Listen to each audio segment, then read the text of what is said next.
Hello knockouts, TonyaTko here, and today is going to be a really intimate day. So if you have a chair that you want to pull up, go pull up the chair. Let's get comfortable and let's get into today's topic. Give me a second. Let me get seated. My back pain is not 100% gone, but I would say it is about.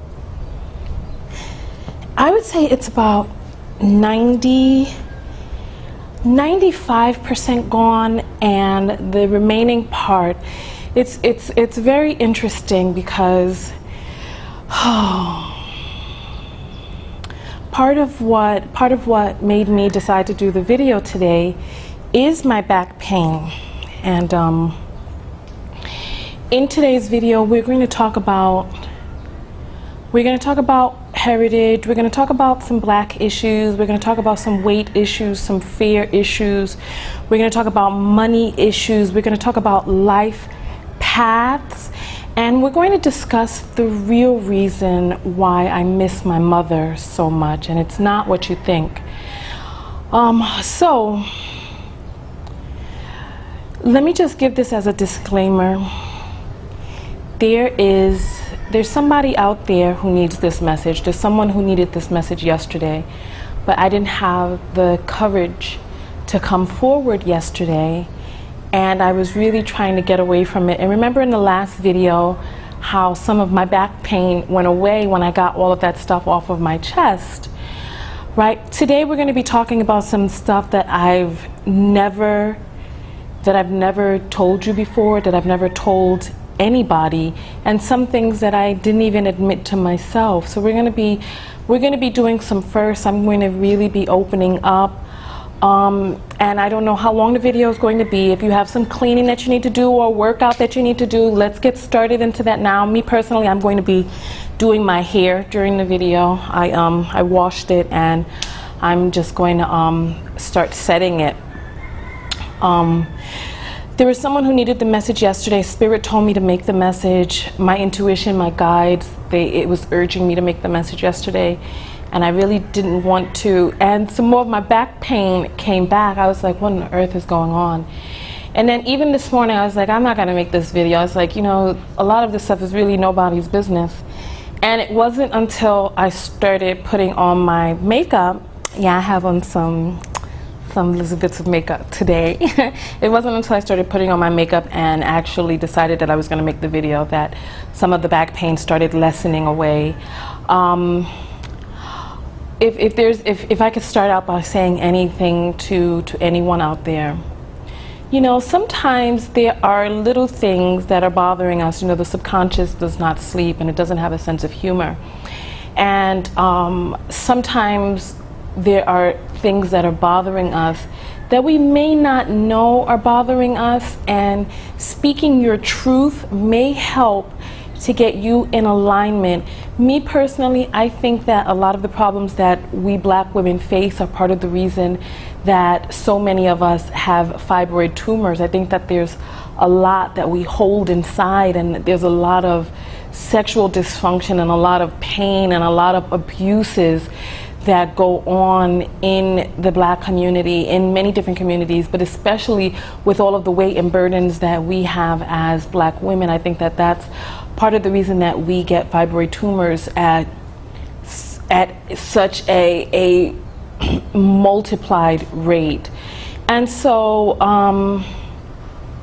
you know what, I just got the intuitive message to say this out there. A friend of mine was doing some research, I'd say maybe 2 years ago, about what do you call these, placebos? Because remember, I was telling you that I did not take any pain medication during this issue with my back. So my friend was doing this research, and he was astounded. He called me up all excited, and he was like really bursting. And so, you know what a placebo is? When you go in and you do these and you do these experimental tests, and they give some of the people drugs and they give some of the people a pill, but the pill is like a sugar pill or like a salt pill or whatever. It's like it's a nothing pill. And so they do the test to see who gets better and who doesn't get better. And so the spit it out, Tonya. So spit it out. Okay. So you know how people are like, oh, you know, drugs don't really, must not have much of an effect on you, because people who were taking the placebos were getting better, even though the pill was nothing. And so the report and the research that my friend had actually done, he discovered that there were people who had run tests on the people who had gotten the placebo and the people who had received the real drug. And what actually happened is that the drug was synthesized. The people who took the placebo, the drug was synthesized in their brain. Like let's say it was Tylenol codeine that the people were given, or any number of things, AIDS drugs, whatever.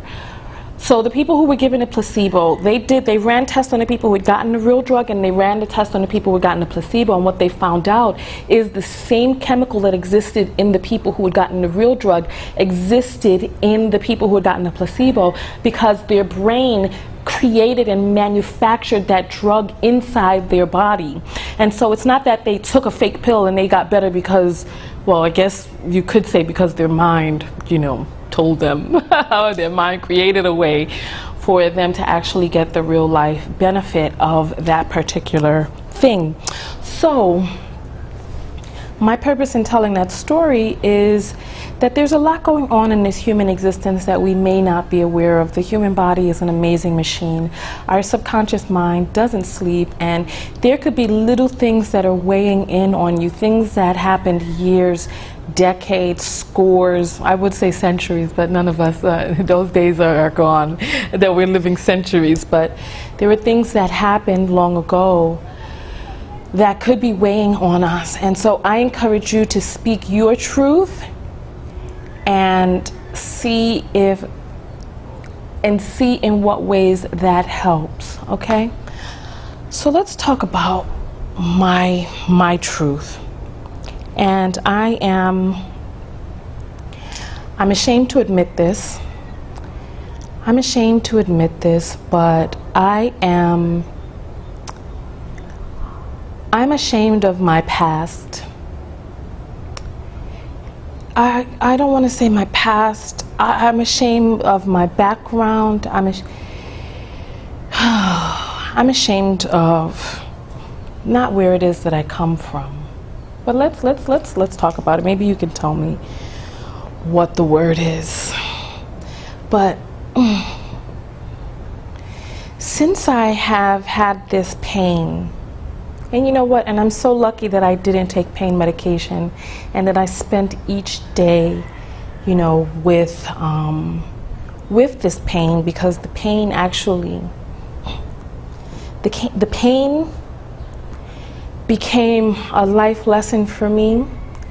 And I feel like now I am truly ready to really dive in and complete the writings of the books. I'm really ready now at this point. Now that I've discovered this about myself, I think I'm ready now. You know, it's like sometimes we ask God, or we ask the universe, or we ask whomever, or we set the intention for something, and there are things that happen along the way that we may not understand. Like, I didn't understand all of the trials and tribulations that were happening to me on this trip through Central and South America.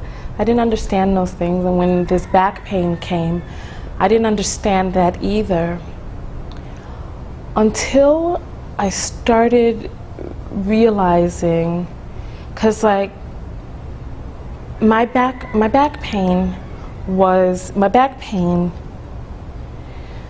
it was like a tightness in my back, like a tightness, and at certain times the pain would nearly throw me, like, you know, like if you cough, like if I would cough, like my back would like a fist gripping down there, and like sometimes I would go to move, and if I wasn't moving slow enough, the pain would like nearly throw me off of my feet. And I realized that this reminded me of my grandmother. Now my grandmother is long since passed away now, but I didn't realize how much of my life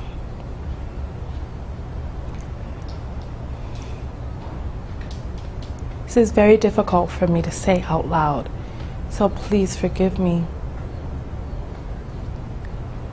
I didn't realize, oh, my back just seized up on me, oh goodness. I didn't realize how much of my life was spent running away from not wanting to be like my grandmother. I never said that out loud. Oh, I've never said that out loud. You don't know. Oh, you don't know what that feels like. I've never admitted that out loud to you, to anyone in my family. Not even to myself. Listen, I didn't realize how much of my life was built around just making sure that I would not be like my grandmother. And my grandmother wasn't a bad person. My grandmother was a phenomenal woman. But let me just tell you a little bit about my grandmother, okay? Okay. My grandmother was born in the South. She didn't know which year she was.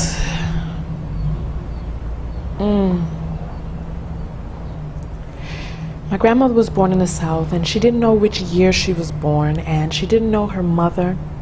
Her mother had her when she was very, very young, and judging from some of the things that I heard, I think that my grandmother may have been a product of non-consensual intercourse.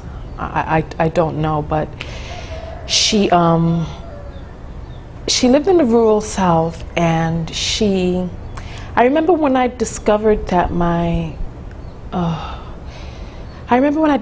she couldn't read or write. You know, she could, you know, make out some words. But I remember I was a child when I discovered that she couldn't read or write, because sometimes she would say things like, "Oh, I don't have my glasses. Honey, can you tell me what this word is?" Oh. Whew. Come on, Tonya. Come on. She would say things like, "Oh, you know, it's a little dark in here. Can you tell me what this word means?" Okay. All right. All right. And sometimes when we were at the store, you know, there were things that she couldn't make out, and there were things that she couldn't write down. And so nonetheless, my grandmother, I remember when I discovered that she couldn't read or write, it was profound for me. And there was also a lot of pain associated, even as a child, not being able, because my grandmother didn't know who her mother was. She had some on and off interactions with her father, and she didn't know who her grandparents were. You know what, the thing about it is that there was a man that she had on and off interaction with, who she called her dad, but I think that he was her grandfather. But there was a lot of confusion concerned. First of all, she didn't know what year she was born, so my grandmother didn't know how old she was. You know, so sometimes she would say that she's this 63 or 65, or but she, you know, she really didn't know, and she didn't know when her birth date was. And we couldn't trace our lineage past our grandparents. I am one of the people who is directly affected by the slavery of the South and the separations of families and the horrible aftermath that ensued as a result, because people didn't know who they were related to. They didn't have any lineage. They didn't have any family tree. And you know, it's even to this day, you know, it's like people ask me what my genetic makeup is, and honey, I don't know. I don't know. I don't even know. I never met my grandfather, never met my great-grandfather. I don't know anybody on my mother's side except for my grandmother. And she had, you know, some husbands that came and went. And you know, I'm going to say this really quickly. This has nothing to do with the story though. But it profounds me how people talk about some of these old black relationships, and they're like, oh, there's such devastating problems in the black community now because black family is all messed up, but black marriages were so amazing back in the days. But when were they really amazing? Honestly, you know, it's like we had the slavery, and then we had the breaking up of the family that ended in 1865. So from 1865, there 33 years makes a generation.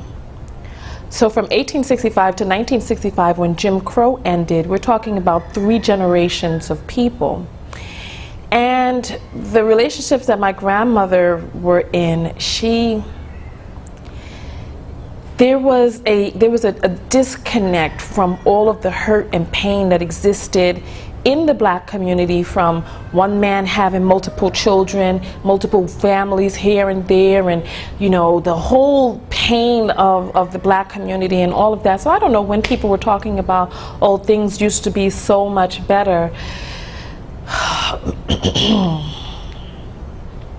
And then what was the quality of those relationships? Were those relationships happy relationships? People stayed together.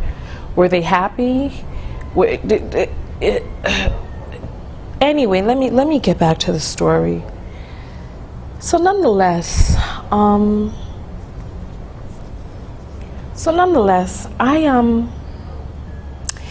my grandmother was my grandmother was overweight, and she was ill. She had like knee issues, and she had high blood pressure issues, and she even said that she had gout, and she had she had some issue with her nerves, because she used to always say we was running her pressure up and getting on her nerves. I don't know if she had an issue with her nerves, but we were just getting on her doggone nerves. Oh, goodness. But I remember my grandmother used to get thrown off her feet a lot, you know, because her knee would like seize up or whatnot, and she would get thrown off her feet. And I remember as a child, I just remember being, I don't know how to say this, but I was annoyed. I was annoyed by all of the illness. I was annoyed by all of the drugs, and I was just annoyed. I was just like, gosh,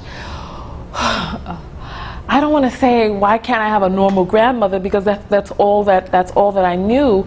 But I was bothered by the constant sickness, and I was bothered by the constant medication. I was bothered by just the whole. I was just bothered by the whole thing. It was like, as a child, I was like, gosh, you know, I don't want to grow up and be like that. I was like, I don't want to grow up and be like that. You know, the anger and the screaming and the drugs and just the pain and the limited physical capacity and the inability to read and write and the obesity. I didn't want to grow up and be like that. And so, you know what, no one had to tell me, excuse me, no one had to tell me that there was something wrong with being dark-skinned. No one had to tell me that, because all you had to do was just look around. If you looked around, you saw that there was a hierarchy and varied degrees of the struggle. And you noticed that the people who were darkest were deeply immersed in this profound, just awe-inspiring struggle. And the people who seemed to be, you know, like the people who were lighter complected, who looked like the founders of, it was like, you know, you see the images, and you see the images of Thurgood Marshall and the different people who made a difference in Black history, and you see the images of the people who founded Spelman, and you see the images of the people who could read and write. And you see the people's grandmothers who can read and write, and they're the ones who have the lighter complexion, and they're the ones who are living in nicer houses. And then you look around and you see the people who are dark and overweight and sweaty looking and hard working with the gnarly knuckles and the horrible speech and the learning incapabilities. I don't know. I don't know how to put it. Just the lack of education. You could see that there was a varied scale, and there was like this hierarchy that you get to know very early on in the South, because my grandmother was on this particular level as a dark-skinned, overweight woman with nappy hair and a big nose and dark skin and overweight and all the medications and the can't read or write. And then you see other people's grandmothers who live in the nicer houses with the doilies and the lemonade and the mint julep and all that other stuff, and you see them and they're light complected with the quote-unquote good hair, and they look all sophisticated, and they went to school and they know this and they know that. And then you see the white people. And it really bothered me. I don't know why this bothered me so much, but it really bothered me. My grandmother, who was old herself, who would leave us in the house and go to take care of some older white woman's house. This really bothered me. And you know what? And I can't imagine how the people felt in the slave days when your mama had to go give breast milk or babysit somebody else's children and leave you unattended, or you have to be with somebody else. And I can't even imagine, because I know it bothered me. But that's not the point. That's not the point. But you know what? There were a lot of things about being in the South that truly, truly troubled me. And I remember when I was a little girl, I promised myself that I would not be that way. I promised myself that I would not be ignorant, and that I would not be overweight, and that I would not be ill, and that I would not be a lot of different things. And something dawned on me just recently with this past illness, and with this past thing with my back. And it dawned on me that so much of my life has been built around these promises that I made when I was a little girl about what it was that I would not be. And I realized that you can't run from your past, because the very act of running from your past creates the relativity or the relation that your past has with your current action.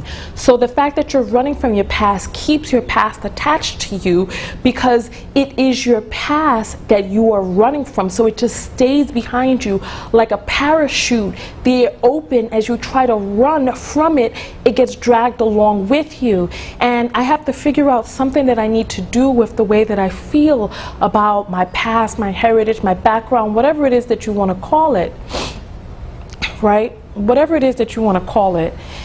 And I need to figure something else out, because there are some things that look like they may be good on the outside, but on the inside they are really problematic. I remember that it was very important for me to be articulate. It was very important for me to be well read. It was very important for me to be able to enunciate. It was very important for me to be able to speak the English language with proper command, diction, enunciation, oration. It was very important for me to not only be intelligent, but sound intelligent as well. And I worked very hard to make sure that I was well read and that I was well spoken, etc. And I remember that it was really always important for me to have money for a lot of different reasons. And that may sound good on the outside, but it has been how do I put it? I've been in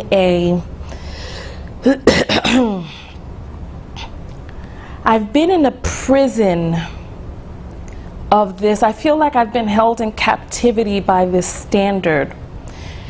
Oh my God, I don't know why am I telling these stories? Why? Whew. Oh my goodness, why? Why? I'm going to tell you all a little bit about my mother and the real reason why I miss my mother. Okay? Okay, so my mama was my grandmother's daughter. Okay. And my grandmother was she was a proud woman, she was a strong woman, she was a lot that I just could describe her as. My mother was her daughter. And my mother graduated from high school. She was, this is some coconut oil, organic coconut oil. My mother graduated from high school. She graduated from high school in the South. And the South was doing a great disservice to black people in the South, because I remember I was about 9 years old. I was about 9 years old when I realized that my reading okay, I'll tell you this. When I was 9, I had a journal. And I remember I had jammed my finger. And I was writing in my journal one night, and my mother passed by my room. And my finger was swollen. I asked my mother how to spell swollen. And I realized that even though my mother had a high school education, I realized that the school system had failed my mother. The school system failed my mother.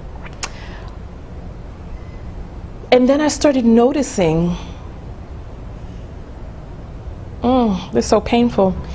And then I started noticing, after I figured out that my mother didn't know how to spell swollen, because she spelled out some letters that phonetically just didn't make sense. So now I was like, oh, maybe she just can't spell swollen. And then I started noticing that there were a lot of things that my mother couldn't spell. And then I started listening to my mother's speech.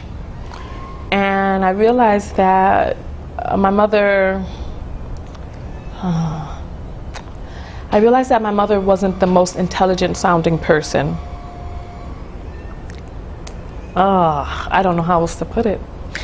You know, sometimes it pains me because I think about that a lot, because that's what drove me to become the woman that I am today. I remember that I was just like, wow. I felt, you know, as a child, you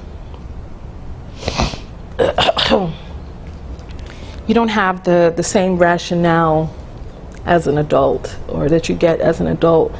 So I'm just going to keep it real. I'm going to be honest. I'm going to be honest. Because I mean, the video is going on, and I'm making the video for a reason. I had some pretty harsh assessments of my mother when I found out that I had surpassed her educationally by the time I was, no, I don't want to say I surpassed her educationally. When I began to surpass my mother at the tender age of 9, I had some really harsh judgments about my mother. I didn't realize that there was a whole system in place that was failing the children. I had some really harsh assessments. And my mom, she had me when she was 22 years old. She had my brother when she was 20. And she married my dad, who was this, you know, West Indian guy who was visiting America. You know, they met and fell in lust or love or whatever it is that they fell into, and they got married, and then they started a family and all this, that, and the other, right? And I started noticing some things that were going on. I started noticing that my dad was really controlling. I started noticing that my dad, you know, I started noticing that, you know, there were some things going on inside the household that that there were things that I didn't want to be a part of my life when I became an adult. You know, the arguing and the control with money and all this, that, and the other. So I figured that when I grow up, that's not going to happen to me. I'm not going to have anybody control me, you know, with money. I realized that money gives you power, and there were a lot of things that went on in my house, because I'll tell you this one thing. This is just an example. In my house, a no superseded a yes. So if one parent said yes and the other parent said no, then the answer was no. So a no superseded a yes, unless that parent who said yes was my father. So if my mother said yes and my father said no, it was a no. If my father said yes and my mother said no, guess what? It was still a yes. So, you know, I learned very early on where the power lay inside that relationship, and I looked around and I saw how the relationship played out because of the dynamic, and I associated that with the inability to read and the inability to earn as much money. And I really want to talk about money, because I was like, look, you know, it was beneficial to me as a child to be able to know that, you know, daddy's word was the last word. It was beneficial to me because, you know, you know how to manipulate your parents, and you know how to get a yes. All you got to do is ask daddy. Why bother asking mama? You know, but there came a point where it was like, you know, when I would hear my father and mother tumbling, I would hear them tumbling and arguing and tumbling, and I used to be like, you know what, that ain't, because it was like, she had no power in that relationship. And if she did, I as a child didn't see it. And I had really harsh, I was just like, I didn't like it. I didn't like it at all. I didn't like it at all. And I promised that would never happen to me. I promised that I would always have my own money, that nobody will be able to tell me what to do. You know how when you're a child and you're like, I can't wait to grow up because no one's going to tell me what to do and all this, that, and the other. And then we grow up and we're like, oh, I remember when I was a child and I had it so easy. Oh, I wish I could go back to the good old. No, I never wished I could go back to the good old days. I've been wishing I was 35 since I was 14 years old. Listen to me. I've been wishing I couldn't wait to become an adult. And now that I am an adult, I am so happy. I'm so happy that I am away from the way things used to be. I'm happy that I can make my own decisions, that I can wear my own clothes, that I could go when I want to go and come when I want to come. I'm happy I can spend my own money. I'm happy nobody can tell me anything about anything. I'm happy about that. And so listen to this, right? Listen to this.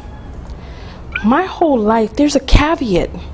Because you know what it's like? It doesn't really matter how, it doesn't matter how, it doesn't matter how messed up some of our parents are. It's like, these are our parents, so we love them. We love them. What can we do? What can we do? And I remember when I had my first job. When I was about 13 years old, I had my first job, and I worked for Summer Youth Employment. It's an agency in New York that gets children summer jobs. And I remember when my father saw my first paycheck, and you know, there was a part of him that was proud of me, and then there was a part of him that laughed at me, and he was like, oh, he makes in, I can't remember what it was that he said, 1 hour, what it is that I make in a day, or something like that. He said something to that effect. He was like, oh, I make in 1 hour what you make in a day, right? And that always stood with me. And you know what? Listen, I'm going to tell you this, and I don't know what you guys are going to think about this, right? But there was a part of me that stayed in the back of my mind, because remember, my father was the hierarchical head of my household. His word was law. His word was the last word. His word could change other people's word. When he said something was going to be done, it was done, or you were going to be dealt with, right? And so my father was the pinnacle. He was the epitome of head of household in our house, right? And I remember when I was at TKO Skin, because you know, I knew how much my dad made per year from just talk and stuff like that, right? And I remember when I was at TKO Skin, and I remember when it got to the point that